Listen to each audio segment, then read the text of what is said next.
깊이가 다른 경제 콘텐츠 3프로TV 오늘 아침 라이브 정영진 이주호입니다. 네, 오늘은 4월 16일인가요 벌써? 네네. 아유, 수요일 아침이고요.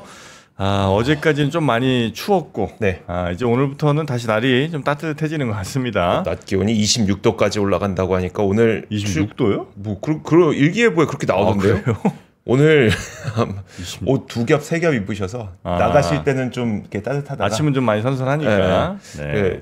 낮에는 좀 벗으시고 하셔야 될 것 같습니다. 벗으로도 이미 또 준비를 해왔군요. 네. 잠시 후에 보여드릴 거예요. 이쁘네. 벗으로 준비해왔습니다.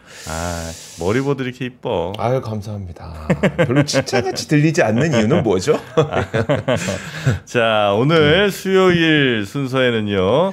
당연히 뉴스 3 우리 권순우 팀장이 준비하고 계시고 또 박병창 이사님의 시장 이야기 이후에 어떤 분이 함께 하시죠? 일단 요즘에 실시간으로 시장이 변하잖아요. 그렇죠. 지금 또 변하고 있습니다.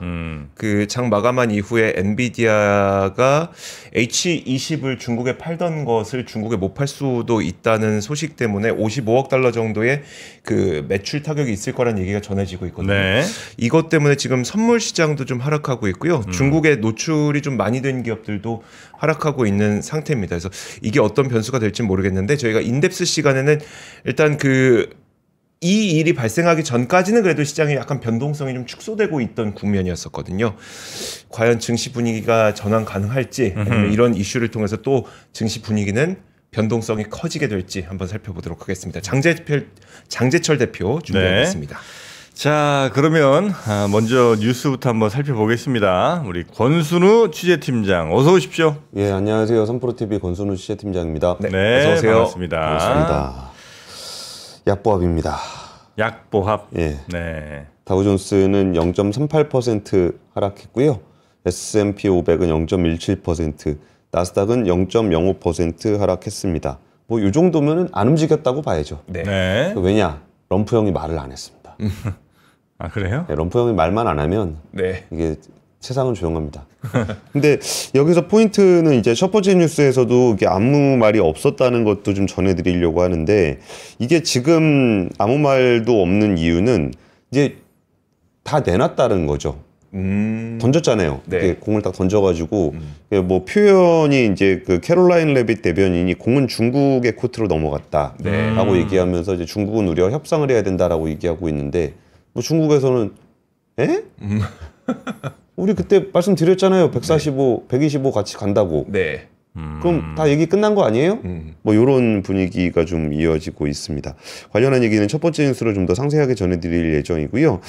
그 언론에서도 지금 얘기하고 있는 게 이 히토류 관련한 얘기가 그 히토류 제재가 예전에 출연할 때마다 굉장히 파워풀했거든요.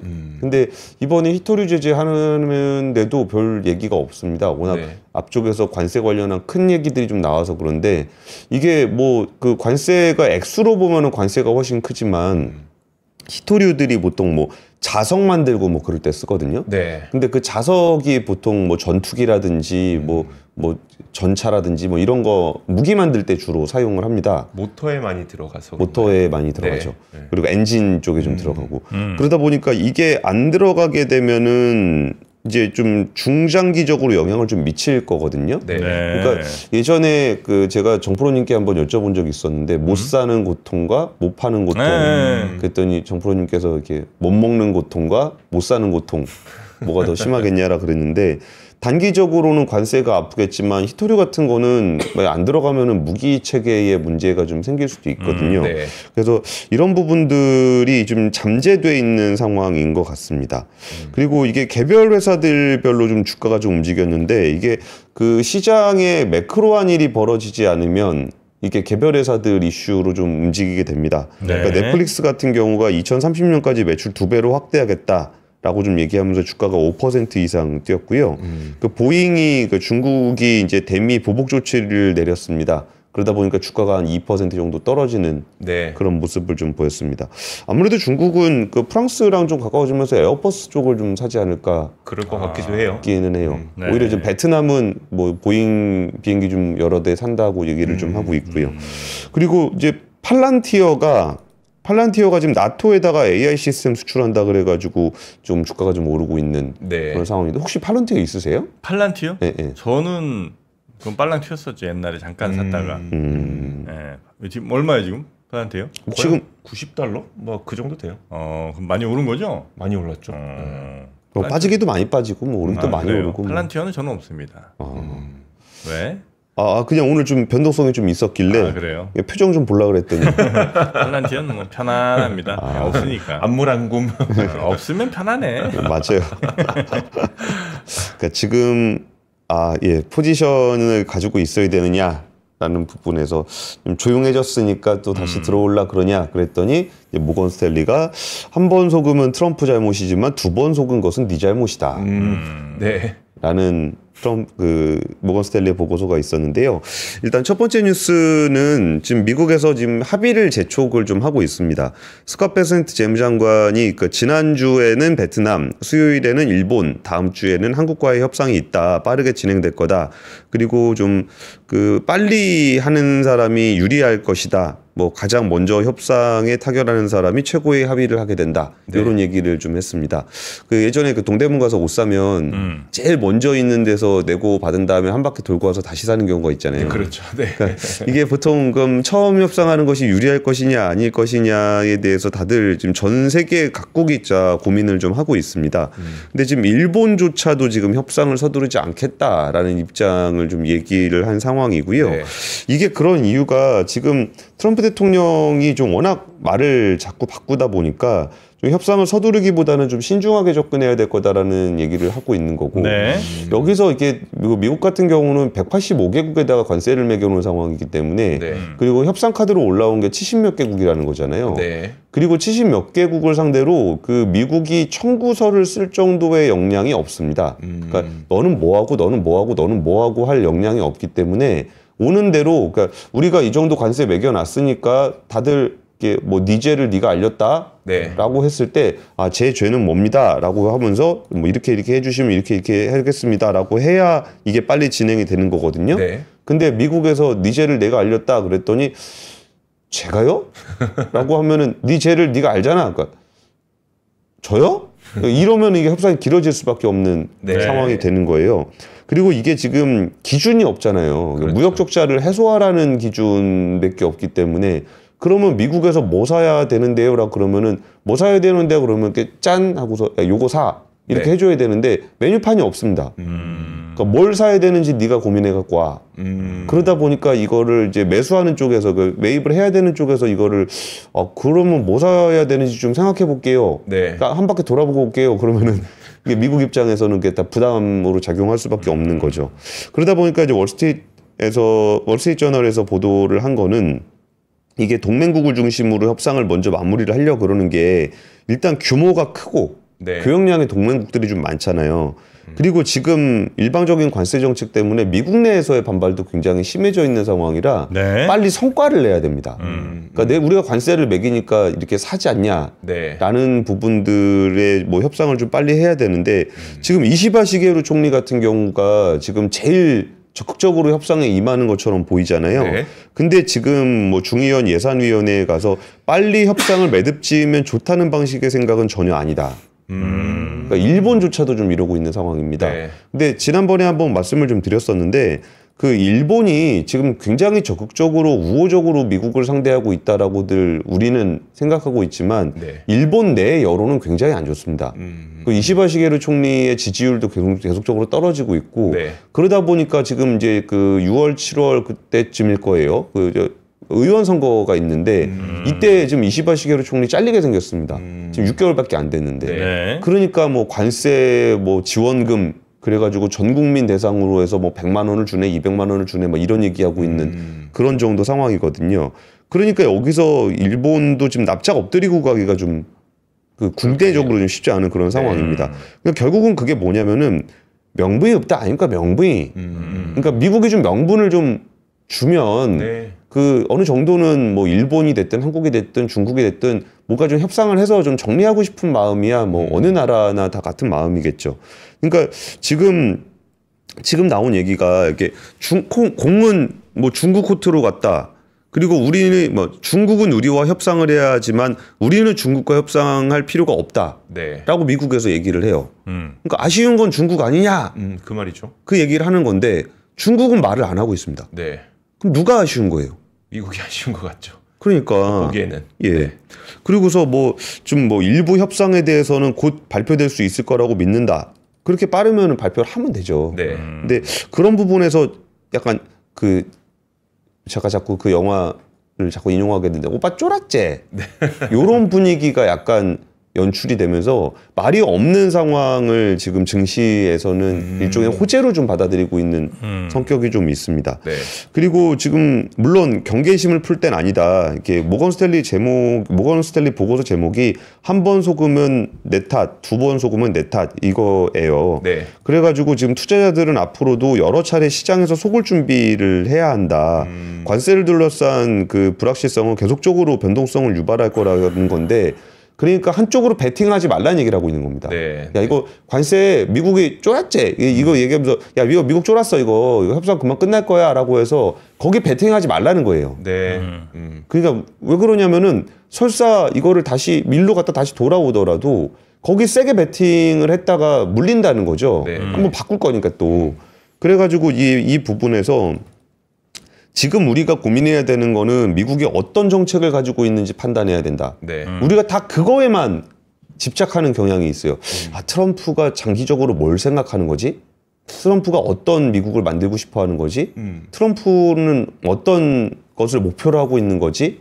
라는 거를 첫 번째로 생각을 하잖아요. 그게 우리의 공략 포인트가 될 거라고 생각하니까 그런 거 아닙니까? 그렇죠. 네. 근데 모건 스탠리에서 얘기하는 건 뭐냐면은 그 계획이 얼마나 자주 바뀔지를 예측해야 된다. 아, 그러네요.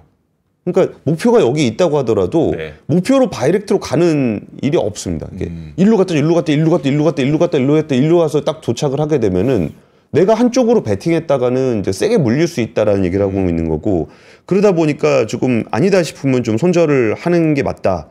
라는 게 이제 모건 스탠리의 주장입니다. 네. 근데 제가 요즘에 그 트럼프 관련한 책들을 여러 권 좀 보고 있어요. 저도 이게 이 사람이 진짜 뭐 생각이 있어서 저러는 건가 아니면은 정말 그때그때 즉흥적으로 판단하는 건가 해가지고 그 바브도 그 워싱턴 포스트 기자 있잖아요. 네. 그 딥스롯 그 보도했었던 전설적인 네, 기자인데 네, 네, 네. 그 사람이 좀 옛날에 쓴 책입니다. 옛날에 쓴 책이지만 트럼프 행정부에 대한 이야기를 보면서 첫 번째 단락에 뭐가 나오냐면은 그 트럼프 책상 위에 한미 FTA 깨는 서명하는 명령서가 있었다는 거예요. 그래가지고 거기 있는 참모가 그거 갖다 버렸대요. 네. 그 왜 그러냐 그랬더니 올려 있으면 사인한다고. 그래서 자기가 주로 하는 일이 딱 네. 봐서 책상에 뭐 올라가 있나 보다가 이거 진짜 큰일 나겠다 싶은 거 있으면 갖다 버린다는 거예요. 그러면 잊어버린다는 거예요. 네. 그 잊어버리면 다시 한번 한참 지나가지고 야 근데 그거 잊지 않았었냐? 그럼 또 올려놓고 그러면 사인하기 전에 갖다 버리고 그러니까 그 정도로 즉흥적인 의사결정을 한다라는 게 그 책에 나오더라고요. 네. 그래서 우리가 지금 상황도 오늘은 좀 잠잠할지 모르겠지만 한쪽으로 세게 베팅하는 거는 쉽지 않겠다 싶은 네. 거고요. 최상목 경제부총리도 이제 그러면 방위비 분담 관련한 얘기가 좀 있었는데 네. 방위비 협상은 지금 검토하고 있지 않다. 그리고 뭐 미국 언론에서 그 한덕수 권한대행과 뭐 통화하면서 뭐 원스톱 쇼핑한 거 아니냐라고 이제 의회에서 우리나라 국회에서 지적을 했습니다. 그랬더니 그 최상목 부총리가 그 통화 내용 내가 알고 있는데 이거는 트럼프 행정부와 트럼프 대통령의 표현 방식일 뿐이다. 정상끼리 30분 통화해가지고 뭘 양보할 수 있겠냐. 네. 그래서 지금 뭐 준비하고 있는 안들이 있지만 거기에 방위비는 포함되지 않는다라는 얘기를 좀 했습니다. 네. 자, 그렇게 트럼프의 뭐 엄청 잘 많이 먹은 것 같은 그런 표현은 그냥 레토릭 정도로 우리가 생각하면 된다. 이게 이제 최상목 총리의 이야기라는 거죠. 그렇죠. 네. 누가 방위비 서류는 갖다 버렸나 보네요. 자, 그러면 두 번째 뉴스 한번 들어가 보겠습니다. 예, 두 번째 뉴스는 이제 추경 관련한 뉴스입니다. 근데 추경은 필요해요. 네. 모든 사람이 인정할 정도로 필요합니다.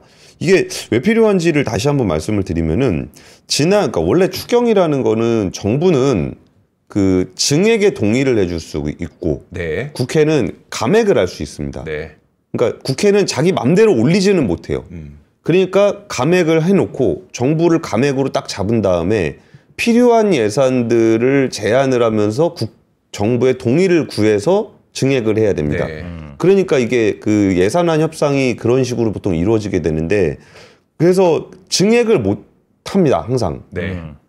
근데 작년에 그 감액을 시켜놓은 상황에서 계엄이 터지는 바람에 네. 증액을 못한 상태로 그냥 예산안을 통과시켜 버렸어요. 네. 그래가지고 우리나라 역사상 처음으로 감액 예산이 통과가 된 겁니다. 네. 그러니까 그 상황은 이게 그 정부와 국회는 서로 이렇게 막 펀치를 하더라도 예산 관련해서는 네. 우리 국민들이 써야 될 돈이잖아요. 그러니까 막 하는 것처럼 보이지만 밀고 당기고 하면서 서로 올려서 마무리를 하는 것이 서로에게 유리합니다. 근데 감액을 했다라는 거는 진짜 너 죽고 나 죽고가 되는 네. 거거든요. 그러니까 너 죽고 나 살고가 아니고 너 죽고 나 죽고가 되는 상황이었는데 그 당시에 예산을 통과시킬 수밖에 없어서 그냥 통과를 시켰을 뿐이지 서로 이제 그 예산을 그러니까 증액을 해야 된다라는 거는 공감대가 있습니다. 네. 근데 문제는 뭐냐면 그 예산안은 기한이 정해져 있어요. 뭐 12월 말 기준으로 해가지고 뭐 해갖고 12월 3일까지 해서 예산안 통과시킨 다음에 거기서 뭐 조정을 해라라고 법으로 정해져 있는 게 있는데 추경은 그게 없습니다. 그러니까 추경은 합의를 못하면 네. 끝까지 가야 되는 그런 상황이 되는데 지금 그래도 공감대가 좀 있어서 이번에 추경안이 좀 발표가 됐습니다. 추경안 발표는 아니고 이게 뭐 이렇게 뭐 제안을 하겠다라는 건데 당초에 발표했던 그 10조 원보다 2조 원 수준 증액한 12조 원대의 그 추경 예산안을 국회에 제출할 예정이다. 그러면서 추경 사업은 뭐 재해재난 대응 이게 제일 중요합니다. 이게 왜 제일 중요하냐면은 이것도 참 되게 아이러니한 상황이었는데 작년 말에 예산안을 감액을 할 때 그 야당에서 제일 많이 깎아버린 게 예비비입니다. 그러니까 예비비라는 게 일종의 그 뭐 재해재난 같은 거 발생하면 쓸 수 있도록 해놓는 예산이거든요. 네. 근데 작년 몇 달 안 됐는데 막 되게 오래된 것처럼 느껴지는 그때 제일 크게 문제가 됐었던 거가 그 특활비. 네. 그래가지고 감사원, 검찰 뭐 이런 데 특활비 다 없애버렸잖아요. 네. 그리고 예비비를 일종의 그 쌈짓돈처럼 인식을 좀 하고 있습니다. 그러니까 다른 데서 예산을 감액을 했을 때 예비비로 돌려버리면 네. 그게 감액의 효과가 없을 거다라고 해서 전략적으로 예비비를 많이 깎았습니다. 그러니까 절반으로 깎아버렸는데 네. 그 몇 달도 아니죠. 지금도 좀 여파가 남아있을 것 같은데 산불이 엄청나게 크게 났습니다. 네. 그게 원래 예비비로 해야 되는 거거든요. 그래가지고 예비비로 하다 보니까 지금 예산을 거기다가 다 투입을 해버려가지고 네. 여기서 지금 추경을 안 하게 되면은 재해재난 예산이 대폭 줄어들게 됩니다. 그래가지고 그 재해재난 대응을 위해서 3조 원 이상을 투입한다라고 얘기하면서 기존의 5천억에서 2배 이상을 보강하고 첨단 장비 도입, 재해재난 예비비 등 2조 원을 반영하고 뭐 이런 얘기들이 들어가 있는 게 첫 번째로 들어가 있는 겁니다. 네. 그러니까 이게 산불이 났기 때문에 가장 눈앞에 보이는 것도 있겠지만 작년에 감액했던 부분에서도 제일 크게 마진되기 때문에 이 부분을 이제 다시 채워넣는 네. 그런 안이고요. 두 번째는 통상환경 변화에 대응을 하기 위해서 한 4조 원 이상을 투자한다. 화면 좀 띄워주시면 좋을 것 같아요. 네. 네. 그리고 정책자금 25조 원 이상 신규 공급하고 기술 바우처 이건 조금 더 상세하게 전해드리겠습니다. 네. 그리고 소상공인과 취약계층을 위해서 4조 원 이상을 지원한다. 연간 50만 원의 부당경감 크레딧 이게 소상공인에 대해서 제공을 하겠다라는 건데요. 네. 이 소상공인을 위해서 부당경감 크레딧을 제공하는 거는 그 지금 야당에서 그 소상공인 지원 관련해서 전 국민한테 바우처를 네. 주는 안을 좀 세게 제시를 한 적이 있었잖아요. 근데 그때 이재명 대표가 했던 얘기도 이재명 대표가 그 전국민 지원금 주는 거 안 해도 된다라는 얘기를 했었어요. 네. 그게 뭐냐면은 지금 그 힘들어하는 소상공인과 내수 경기를 위해서 진짜 정말 뭐라도 절실하게 해야 되는 상황인데 정부가 아무것도 안 하니까 지금 얘기하는 거 아니냐라는 얘기를 이재명 대표가 이제 후보죠. 이재명 후보가 얘기를 했었거든요. 거기에 대해서 정부의 답을 내놓은 겁니다.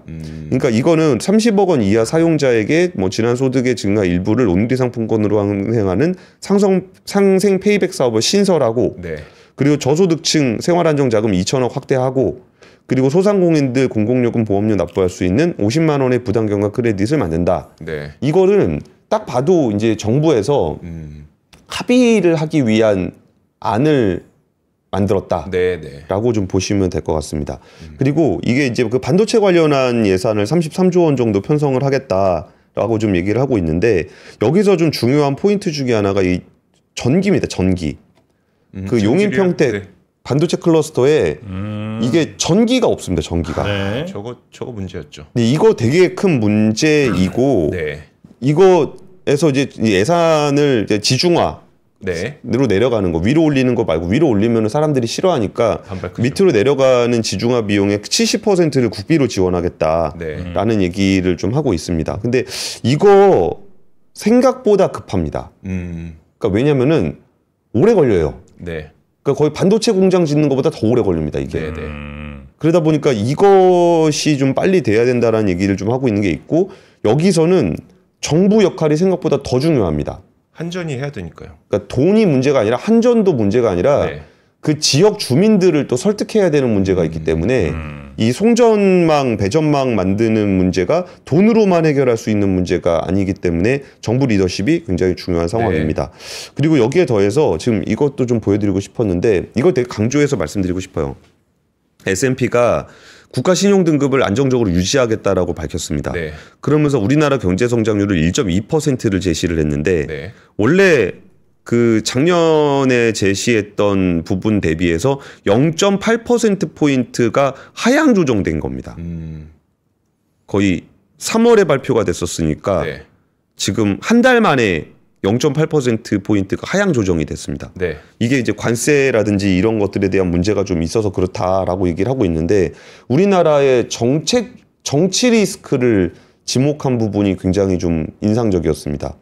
여기서 비상계엄 선포 등 정치적 안정성에 대한 신뢰가 다소 손상되었으나 네. 신속한 계엄령 철회와 대응이 악영향을 완화했다라고 밝혔다. 네. 그리고 선거일이 확정되기 되기까지 정해진 법 규정과 절차가 적절하게 지켜짐으로써 큰 지장을 초래하지 않는다고 봤다라는 겁니다. 다만 최근 확대된 정치적 분열이 지속될 경우 차기 정부의 정책 추진 동력이 약화될 수 있다라고 지적을 했습니다. 네. 어쩌면 우리가 생각하는 정답을 S&P가 지금 얘기를 해주고 있는 겁니다. 지금 전 세계 정부가 막 난리예요. 막 독일도 난리, 프랑스 난리, 이탈리아, 뭐 중국, 뭐 필리핀, 인도네시아, 뭐 다 난립니다. 미국조차도 난리가 나 있는 상황이 정치적으로 난리가 나 있는 상황인데 진짜 이 와중에 이렇게 좀 그 법과 제도에 의해서 동작하고 있는 몇 안 되는 나라가 지금 우리나라거든요. 그러니까 우리나라가 정말 선만 넘기지 않는다면. 그러니까 정치라는 거는 이제 그러니까 서로의 방법이 다를 뿐이지 우리나라가 잘 되기 위한 방안들을 제시를 하는 거잖아요. 네. 그러면 어차피 그게 방법이 다를 뿐이지 더 좋은 쪽으로 나아가야 된다라고 하는 우리의 그 정치 지도자들이 정말 그 방향에서라도 어느 정도 합의를 하고 통합하는 모습을 보여준다 그러면은 전 세계에서 독보적인 나라가 될 수 있다라는 얘기를 저는 오히려 S&P가 해주고 있는 게 아닌가 싶어서 네. 우리나라 경제 성장률이 0.8%포인트나 떨어졌음에도 불구하고 우리의 신용 등급이 유지됐던 것들은 이런 부분에 영향이 있지 않았을까 싶습니다. 네. 알겠습니다. 자, 뭔 얘기 했는지도 모르겠는데 이렇게 아니 그게 아니라 우리 권 팀장님이 네. 뭐 이렇게 편향됐다고 자꾸 올리시길래 어느 쪽으로 편향된 거죠? 그러니까 이제 그걸 지금 제가 이제 추적하려고 하는데 어느 쪽이라는 왼쪽으로 건지. 나오나요? 오른쪽으로 나오나요? 대체로 왼쪽이라는 왼쪽. 좀 같습니다. 네. 근데 오른쪽은 어디까지 가야 오른쪽 취급해 줍니까? 그거는 뭐 아직까지는 알려진 바가 없으니까 알아서 이제 판단하시면 되는데 하여튼 그건 한번 제가 잘 한번 살펴보겠습니다. 이제 화들 그만 내시고 네. 세 번째 뉴스로 저도 잘 검토해 보겠습니다. 어느 쪽일까? 네, 넘어가겠습니다. 세 번째 뉴스. 네, 그 삼성전기가 BYD에다가 MLCC를 공급하기로 했다고 합니다. 좀 큰 틀이 좀 조용해지면 네. 이런 뉴스들이 또 주목을 받아서 저는 되게 좋거든요. 산업계에 좋은 소식인데 이게 뭐 확정까지 가려면 조금 시간은 좀 필요하겠지만 요새 이재용 회장이 그 중국에서 여기저기 왔다 갔다 한다는 뉴스들이 많이 나와요. 좀 네. 나왔었거든요. 그러면서 뭐 샤오미에 간다, 뭐 어딜 간다 그런 얘기가 있었는데 BYD에 MLCC를 납품을 하기로 했답니다. MLCC가 요거예요. 이거 쌀이고 요게 MLCC거든요. 저 큰 게 쌀이에요? 네, 쌀. 오. 아니, MLCC가 저기 여기 MLCC. 쌀가루예요 그러면? 쌀가루? 그러니까 아니 거기에 뭐 산업의 쌀이라고도 불리는데 저게 작아요 MLCC. 정말 작아요. 작구나. 여기 보면은 이렇게 반도체 같은 거 이렇게 보면은 네. 거기 막 따다다다다다다다 박혀 있는 거 있거든요. 네. 그러니까 전기 왔다 갔다 하는 데다가 박아놓는 그런 장치인데. 이렇게 뿌리는 건가? 예? 이렇게 뿌려요 기판에? 뿌리는 건 아니고 이제 하나하나 심어놔야죠. 저 작은 걸? 예, 예. 왔다. 그러니까 정말 많이 들어갑니다. 네. 기술 좋다. 그리고 전기차 같은 거를 만들게 되면 전기를 되게 많이 쓰잖아요. 그러니까 MLCC는 전기 들어가는 데는 다 들어가요. 그러니까 반도체가 이렇게 있으면은 거기도 네. 반도체도 전기를 써야 되잖아요. 네. 그럼 거기에 다다다다다다다다 박혀 있어요. MLCC가.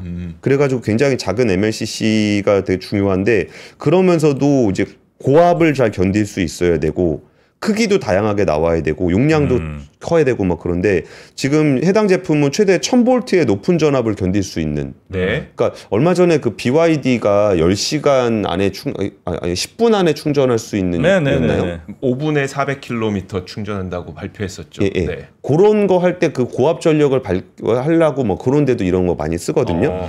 근데 이게 지금 다른 데도 아니고 그 중국 전기차를 뚫었다라는 게 지금 이 뉴스의 제일 핵심적인 부분이 아닌가 싶습니다. 그래서 이게 또 자율주행 같은 경우에도 레벨 2 정도 되면은 한 1500개 정도 쓰거든요. 근데 레벨 4, 5 가게 되면은 한 3000에서 5000개 정도 MLCC가 들어갑니다. 그러다 보니까 이 MLCC가 중국을 뚫었다라는 것은 꽤 굉장히 유의미한 얘기였던 것 같고 네. 또 하나는 지금 LG 에너지 솔루션이 유럽과 일본 업체의 LFP ESS 공급 계약을 검토하고 있다. 근데 그 규모로 보면 이것저것 다 합치면 거의 한 10조가 넘을 수도 있다라는 얘기를 하고 있어요. 네. 일본에 있는 뭐 옴론이라는 전자업체에 한 2기가와트시 정도 되는 ESS를 공급한다. 그리고 네. 오스트리아의 태양광 업체 F사에 뭐 가정용 상업용 ESS를 공급한다. 그러면은 이것저것 더하게 되면 아까 위에가 2기가와트짜리니까 뭐 수천억 되고 수조 되고 하는 그런 얘기인데 지금 배터리 산업의 가장 큰 문제는 딴 것도 아니고 공장이 놀고 있다는 게 제일 큰 문제거든요. 네. 근데 이거를 LG엔솔이 꽤 빠르게 LFP로 전환을 좀 많이 하고 미국에도 좀 공장을 짓고 있거든요. 네. 근데 LFP를 가지고 중국 자동차와 중국 전기차에 들어가는 LFP를 가지고 경쟁하기는 쉽지 않습니다. 네. 근데 ESS는 꼭 그렇진 않거든요.